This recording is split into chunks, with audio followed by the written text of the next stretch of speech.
Like hum a few bars or something, could you?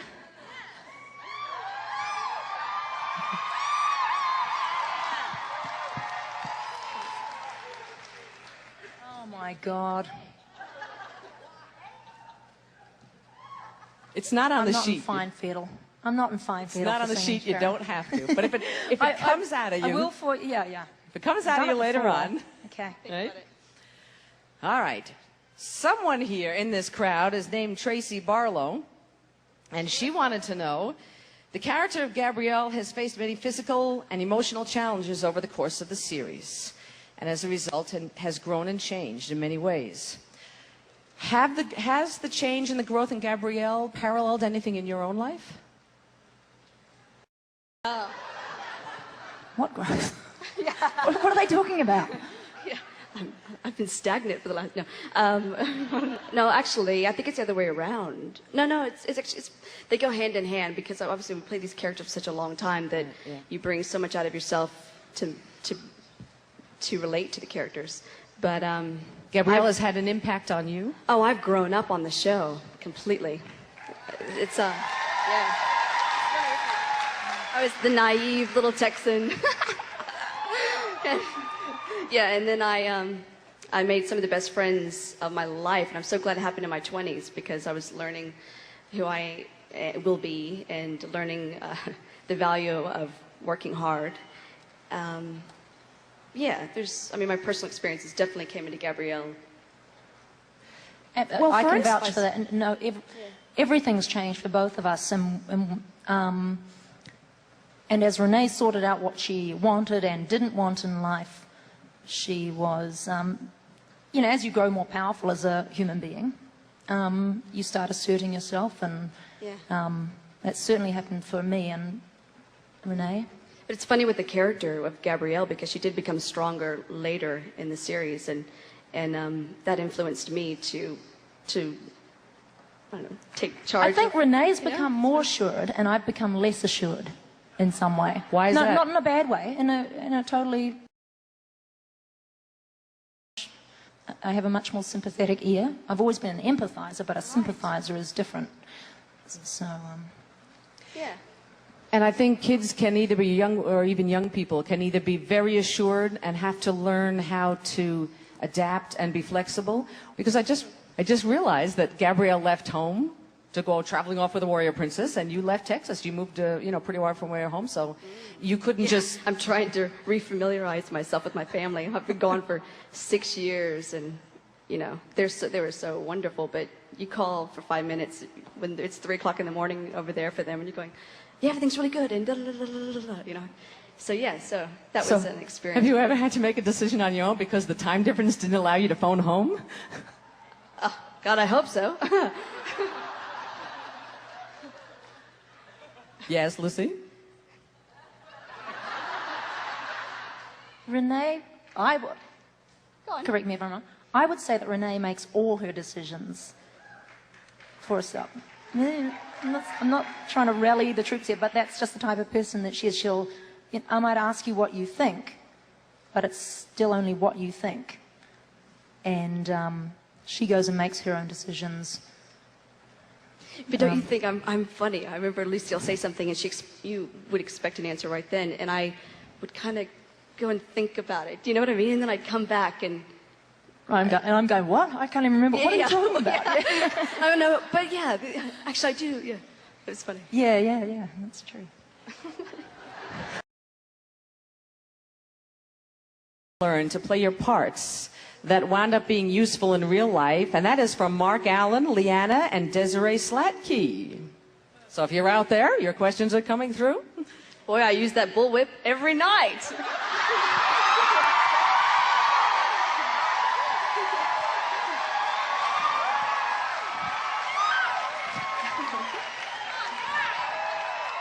We're finishing filming recently, and Lucy, it was quite late in the evening. Lucy came out, and she had a bald cap on and a beard. And she came out, and no one really knew who she was.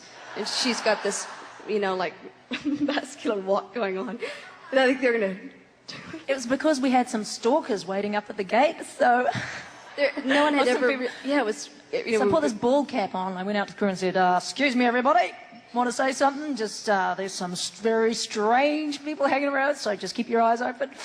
And by then they knew it was me, and it was just a stupid crew gag. It was a really bad bald cap, but it was funny.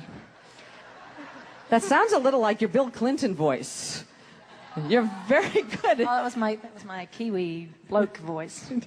But you're very good at imitations, Stevie Nicks, and again, I...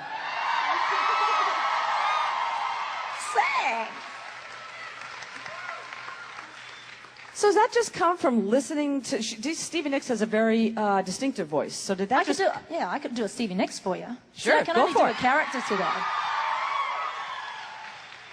Okay, which song? Now there you go again, you say you want burritos. I sure hope you can keep them down. It's only a flower tortilla used to wrap around your beans now. And have you any meat you like to sell? Beans of loneliness and the heartbeat just... See...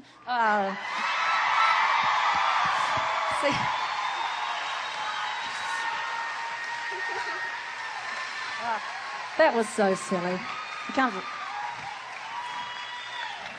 Man, and that question wasn't even on the sheet. All right. Favorite costume that you got to wear outside of your own, which I'm sure you adore? Renee's beaded one. Renee's doubles beaded outfit. I actually requested one of those after the show so I could shake my bonbons. Her go-go costume, remember the beaded go-go costume? Well, I couldn't fit into Renee's because I was like 8 months pregnant or something for the musical, and but her double is a much bigger person, so I went and got hers and surprised the crew by coming out pregnant with it. And you shocked Ted, didn't you? Shocked Ted many times. Anything we could do to shock Ted. Are you referring to a blooper that at the end of a... yeah. Oh, there was lots of times, you know, just when Ted's longtime friend's pregnant wife starts coming onto him on screen. It just freaked him out. Anyway, it was again a crew setup. Sorry, now what was the question? There was a... The question was favorite costume. Favorite costume, Ren? When you were going under... Oh, yeah. How about the one, when we were Cinderella, the Cinderella story that went around, and how was that goofy? The one with the black teeth. And then What was hair. that face? What was that face? I want to see that face. Yeah. Come on up here. Yeah, that was a favorite. That was good. I still very didn't see freeing. that face, Renee. I want to see that face. I did it for Lucy. Yeah. Okay. Least Thanks, Zuna. least favorite costume. Least favorite costume. We love them all. Except perhaps when the rats were decorating your body. Hiding, and I was hogtied on the cold mud on the concrete floor. And all these rats were coming down chutes at me, and they're trying to hide up your skirts and down your breastplate, and oh my God! Please, Sally, give me a tetanus shot, please. How about the crucifixion outfits? Ooh, they were nice. They kept coming back. And they started walking toward you, that you said, oh, okay. Yeah, they were pretty awful. You knew when you were going to put those sacking costumes on that you were in for a bad Something was day. going to happen that day, yeah. So you would see the costume before the script. Oh, we remember Sometimes. them. Yes. They're good. Right. Xena spent, I guess this is a Lucy question, 5 years without ever showing her midriff. Then in the 6th season, hardly any costume she wore met in the middle. Really?